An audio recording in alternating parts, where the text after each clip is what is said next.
Okay, welcome back to the channel. Hope you're good. It's me, Chris Bradley, owner of the MRR agency and fitnessads.ai. A little bit of a different video today. I want to talk to you about the state of the fitness business space, the state that it's in. I'm going to go through and absolutely rinse this metaphor of the ocean and the sea, just to try and visually explain where we're at with it. Just to give you some context, I've been in the industry for 10 years now. I have been the personal trainer, burnt out, to the online coach, to the gym owner, to selling the gym, to going online, to then becoming a business coach. And now I'm here as an agency owner. So I'm well versed in all the different stages that it happens here. But I want to make your life a lot easier when you're looking for business support in the fitness space. This will apply as well if you're watching this just and you're not part of the fitness space. It's really just a way for you to identify the people that are going to take your money and probably not do a great job with it, and why you should probably hold your money and wait till you can afford a better option, because there's a lot of cheap options out there. And I'm going to explain the different levels of that. I'm going to explain what's out there that's exposed to you right now, so you can just go, yep, that's not for me, based on what Chris said, because I've identified with that exact thing that they're trying to push. So let's look at it here. The fitness business space is a bit like an ocean. You've got the bottom feeders, the prawns, and then you've got the whales. This is a lot like the fitness space, not fitness business. So this is a lot like, Slimming World, and then we go to, influencers, and then we go to coaches, and then we go to high level coaches. Very, very similar to that. But the difference here is that feeding on scraps versus owning the ocean. Now, the ocean is the fitness business landscape. So let's take the big ocean here and what happens in that. This is the fitness business space. Now, I've done a video on this, like a kind of TED Talk video addressing the fitness business space, because 2025 has been wild. Just to give you another like off the cuff thing here, when COVID hit and there was a whole host of people struggling to grow their business because they had to move online, so they didn't know what to do. And then you had some business coaches in the space dotted all over the world who were leaders in the space. And what happened was they were first to pivot, and then all these online coaches who were created off the back of COVID, maybe those PTs who then became online coaches, they all joined these mentorships, right? And I was one of them. I joined a mentorship way back 6 years ago, 7 years ago, and I was one of these coaches that joined it. And so because of the rise in online coaching, because if you think of all these online coaches, they were everywhere.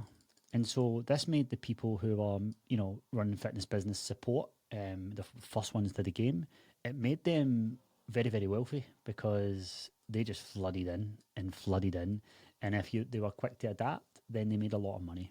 And so what happened after that, like after COVID, the gyms got back open and people started selling their home equipment because they built a gym and they don't need it anymore in their garage.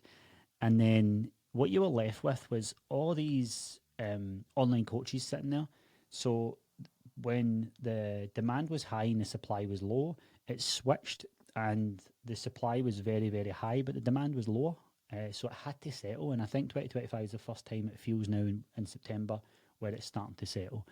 But what obviously happened here when you had these business coaches and mentors is there was a lot of offsprings. So there was a lot of people coming off it, trying to attract these other people. And so the biggest problem that happened was like this individual here who became a mentor off the back of this mentor, so master mentor, let's call them, and then you've got mini mentor. You had them. So then what they did is trying to attract them. And so you ended up with all this like kind of like this was the main one, and then there. So I was one of them. I was with a mentor, a business coach, and then I started getting into business coaching. So all these little ones popped up, right? And then all half of them are already gone, right? And then what happened was like the whole mentorship space was a bit like, oh, this is a weird space here. And then there was a lot of shout at each other and people falling out at each other and stuff like that. And then what happened was this number got like, it went from, the reason I'm using an ocean here is because this is a perfect example of what we're facing right now.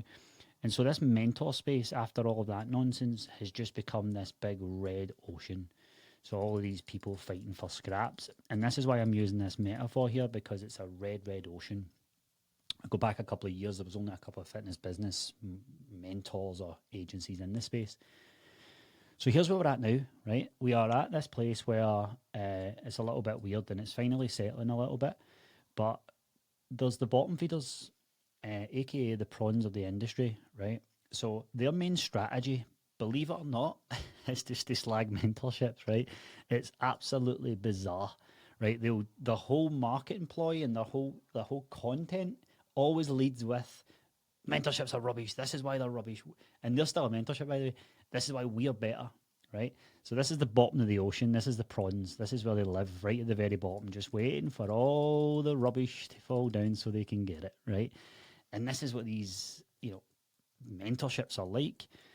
Typically, what you'll see as well with these is like the person who's running the mentorship will still be coaching as well because, let's face it, they can't go all in, can they? Because they know there's not a long term play in it.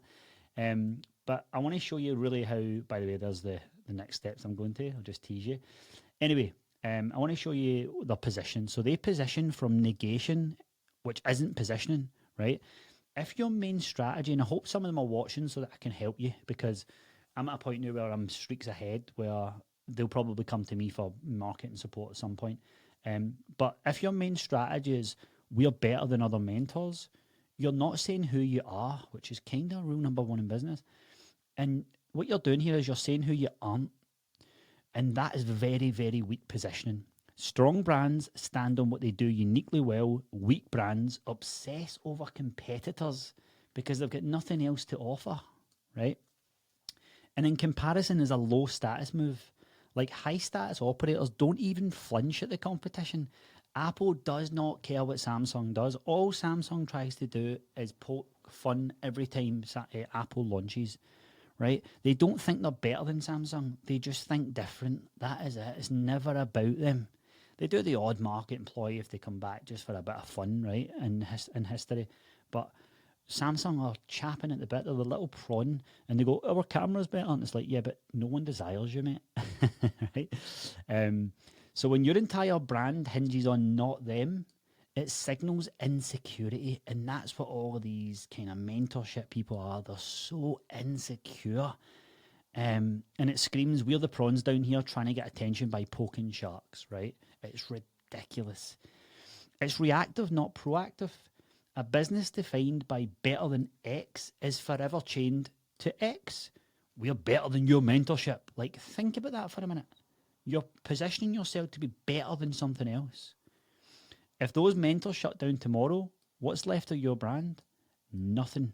Your identity disappears. You've built a parasite, not a business, right? You see I'm staying in line really with this ocean theme.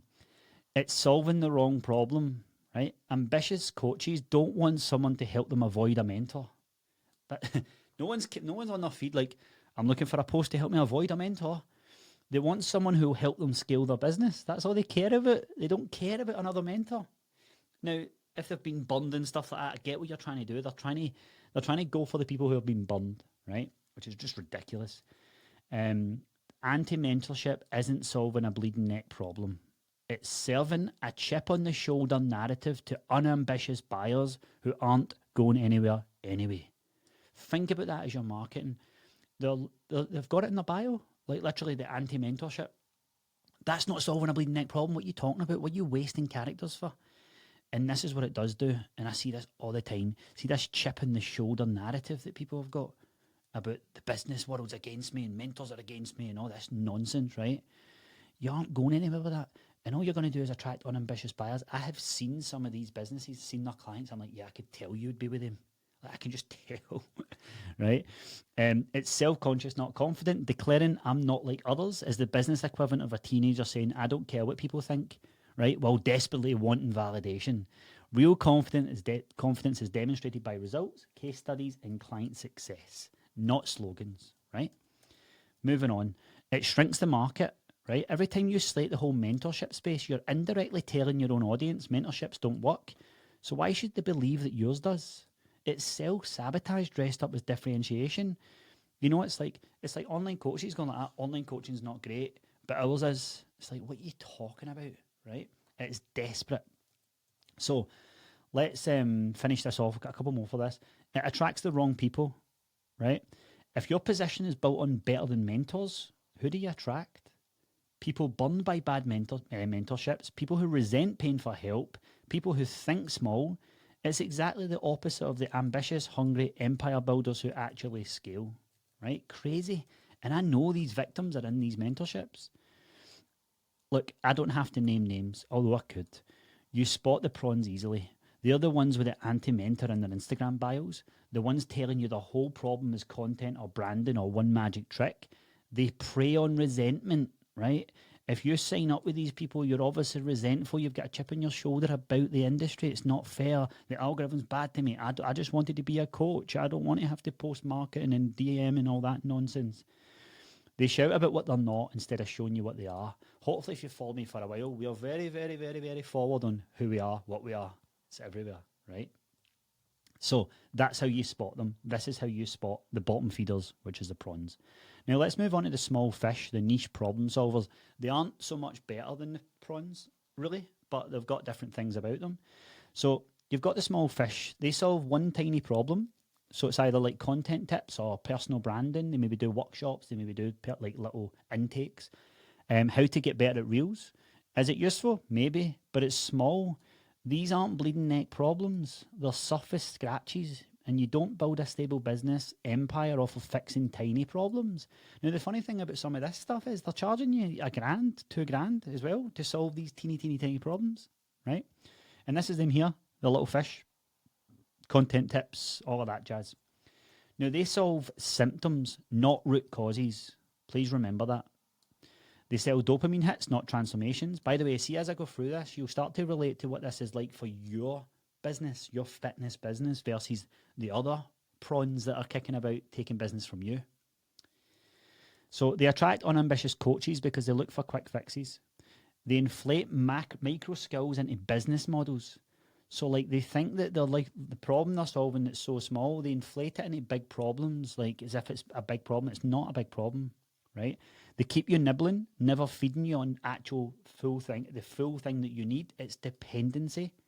So, for example, content courses, it's like, you know, you basically follow what they did to get loads of followers, and then you try and, it's like people buy James Smith's content course as if they're going to be the next James Smith. It's like, why don't you go back 7 years and go and make disruptive content and trigger Boombod and all the rest of it? Then you'll get to where he is. You missed the wave, right? Unless you want to put things in an air fryer or whatever. That's a different story altogether. But yeah, they'll tell you to go and post this thing. That's not solving the root cause of who you are, what your offer is, what your whole marketing strategy is, right? But they'll show you someone who got an extra 100k followers, and that's good for your ego or whatever. So how to notice this? It's social media courses, how to make viral content in 30 days. It's personal brand courses. It's Canva template packs, like steal my plug and play designs. It's joint business coaching and fitness coaching, one of the worst. Like, join my business program and get my fitness as well, and I'll help you with your fitness. Like, what he's going to even talk about? Like, what sort of calls and communication and cadence is that? One minute you're talking about your business growth, the next minute you're like, did you stick to your calories? DM setting appointments, like that's just one part that has to be solved. It's not like the full thing. Consultants, that this is popping up, like people who are consultants, like they're literally just small fish. They work with you one-on-one and literally book you in their diary and say stuff to you, and then you receive it, and then that's it for another week. It makes no sense. Be a better coach as well. Like, this is the small fish where it's just like, we help you be a better coach. Meanwhile, you've got no other skill sets to grow your business. And then there's business coaching disguised as mindset coaching. There's people who are like, yeah, I'm a mindset coach. And then as soon as they get a little bit of social proof, because you can't show mindset social proof, they'll put up, my client earned 10K. It's like, all right, but it was done through mindset coaching, so I'm not a business coach. But all their clients, they teach business to them, and most of their calls about business, because guess what? That's what helps them sleep at night, not, affirmations in the mirror. Shift your mindset and the clients will appear. Right? And listen, you'll spot these people a mile away. The other person they're selling all this stuff, right? And they've barely hit 6 figures in sales. And I mean barely hit that, if they're lucky, right? They're selling you low ticket, one skill, quick fixes. It's not a business solution. It's just bait for unambitious coaches avoiding the real work. Please remember that. See all of this stuff here? You're just avoiding the real work. Look at this. Imagine you showed this to Hormozi and was like, this is what I'm doing now for business. He would laugh in your face, like genuinely. Cool. So that's how you notice the niche problem solvers of the space. Then we move over to the sharks, right? Now, don't be fooled by the name. Now, this can still sometimes be one man, one woman, two men band, right? Sometimes it's two. I don't know why they just go into business together and they can't just, do it themselves. Then you've got the sharks, the one man bands or the two person bands.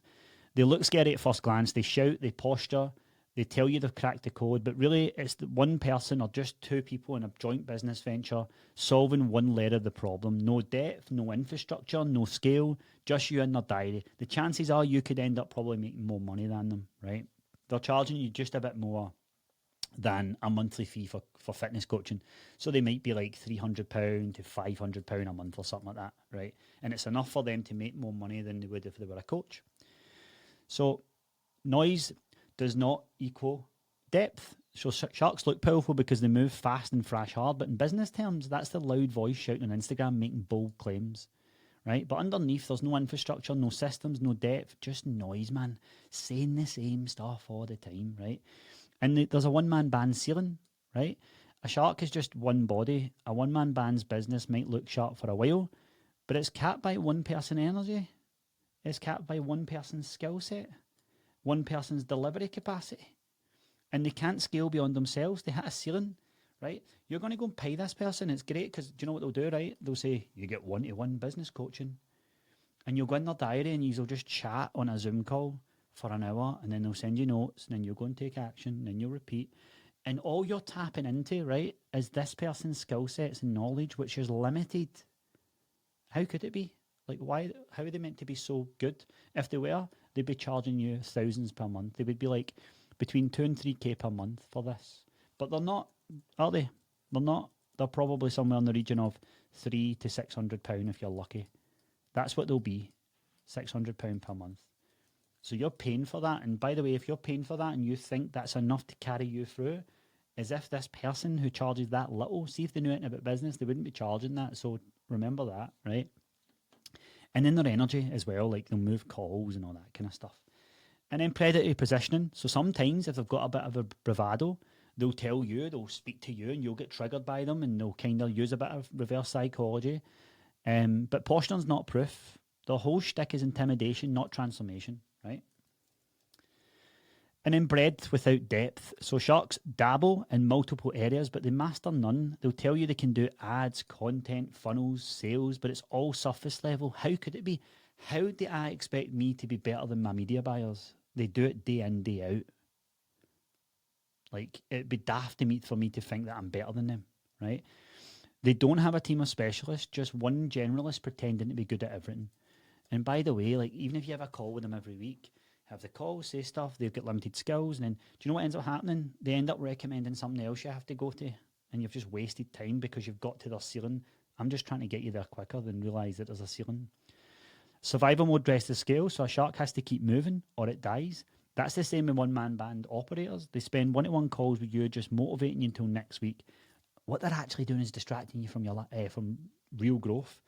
So, like, this happens with fitness coaching as well. They'll, like, coaches who can't get a client a result, they'll distract them with a new plan or whatever, and they'll say this to them, and no, but look at that, and they're not doing the real work. It looks like growth. You go to that call with your little fish and you get a wee dopamine hit, but it's just survival, and it's just delaying the inevitable, right? So, they scare the minnows, but not the whales. Sharks thrive by intimidating small fish. They can impress beginners with their noise and bravado, but whales don't even notice them. To the ambitious coach, the shark is just a distraction, right? Here's how to spot them. They talk like they're running an agency. It's literally just them in their spare room, right? No team, no infrastructure, just me, myself, and Canva. Or Calendly. They market from dark energy, right? The reality is, see, these people here, they have spawned from a mentorship that kind of gave them confidence and made them money. And now they're slating the mentorship that they were part of. And they're trying to use everything that's the opposite of a mentorship. So they're trying to tell you they'll do one-to-one. It'll just be me and you. There's no big groups, right? And they've got this dark energy all the time. Like, if you just look at their content, they're always talking about, I don't get you to send 50 DMs, or I won't tell you to do this. I won't force things down you that you're not going to want to do. And all the wee victims go, oh, thank you, please don't let me do that then, right? By the way, I'm saying all of this, and if it puts you off, great, because, like, this is the purpose of it as well. For the people who are watching and they're like, this is none of me, I don't want to be those people, great, you're in for a treat in the next 2 minutes. Jack of all trades, master of none. So they claim they can fix everything. Like I said, ads, sales funnels. No, they can't. The reality is they've got surface level knowledge across the board. Even if they have got knowledge on any of these, usually it's like one thing they did well. Sometimes it's that they were likable, and you can't teach that. Some people, that's funny. Like one of the things you notice with business coaching is like they go into business coaching because some people want to ask them for a coffee and pick their brains. Then you go into business, right, and you realize that whatever you done, as soon as somebody doesn't do any of that or isn't the personality for it, you're like, oh no, I actually can't help people with business here. I thought I was good at this. That's what they'll do. They postulate predators, like I said. And then this is the big one. They attract the easily impressed. They pull in beginners who are wowed by loud confidence, and they share the same 3 clients as social proof. They'll share the most ridiculous social proof. It's just a nice client message. Thanks so much for that call today. Really needed it. It's just fitness coaching in disguise. That's all it is. They attract the same victims that just want a wee hit of dopamine. And ambitious coaches see right through it. Like they see right through it. And the victims fall for it, right? Okay. Are you ready to see the whales? Yes, you are. Right, we're 20 minutes in, and here is the whales. Of course, it's people like the MRR agency, like this big bad boy here. There's the little bottom feeders at the bottom here. There's the little fish. There's the shark. And there is agencies like us, right? So let's get into this. The whales. You've got the whales, the agencies, the ones solving bleeding neck problems, client acquisition, retention, systems, recurring revenue, and the real problems that keep ambitious coaches stuck while prawns are feeding on the scraps. Whales are shaping the whole ecosystem, right? So solving bleeding neck problems, whales don't waste time on surface scratches. They fix existential problems that keep businesses from surviving. Client acquisition, retention and churn, systems and recurring revenue. They're the ones performing surgery, not handing out plasters. Scaling through team and infrastructure. Unlike prawns, fish and sharks, whales aren't limited to the one person skill set. They have depth of team, media buyers, 2 content strategists, system experts, coaches that make them capable of solving complex multi-layered problems simultaneously. Ecosystem shapers, not feeders. Whales don't feed off scraps. They shape the ecosystem. An agency dictates the market, creating frameworks, systems, and standards that ripple through the industry. They're category creators, not copycats. So when I turn on ads, right, when I turn on £100 a day ads minimum, like these people aren't doing that. And so what that does is it goes in every feed in the UK eventually when the targeting is right, and it shapes the messaging for that particular industry at that given time, right? And then we have ambition filters, like filters the audience. Whales aren't for everyone. Small fish buyers, they won't commit. Prawns can't afford it, and sharks can't keep up. Whales attract ambitious, serious operators who want to scale beyond 7k a month and build an actual empire. Sharks must keep thrashing or they die. Whales, we move deliberately, powerfully, with endurance. Agencies are built on systems, recurring revenue, and long-term stability, not daily survival mode. And then proof over posture. Prawns slate, fish promise, and sharks posture. Whales show proof. It's there. You can't hide from it, right? Client wins, case studies, events, systems. Like, you'll see them at events and you won't see the other side of the room because there's 12 people or there's 20 people or 30 people. Like, whales are bringing 80 people to events every single month at least, and sometimes 100 people. Like, the proof's in the pudding. A whale solves the whole puzzle. You get the point here. But how to spot whales? They solve the big stuff. There's a team behind the curtain, multi-specialists, right? Not just one face doing everything. There's proven frameworks like the 10 pillars of MRR, documented processes and scale beyond individuals, proof over posture, ambitious clients only. They get clients in who want to push past 5, 7 and beyond. Category creators. So that right there is the mentorship ecosystem and the state of the fitness business space. I hope that gives you an understanding of, and you're probably thinking, who are the prawns? Them. You remember, like, if your whole strategy, man, is just slating people, it's absolutely bizarre.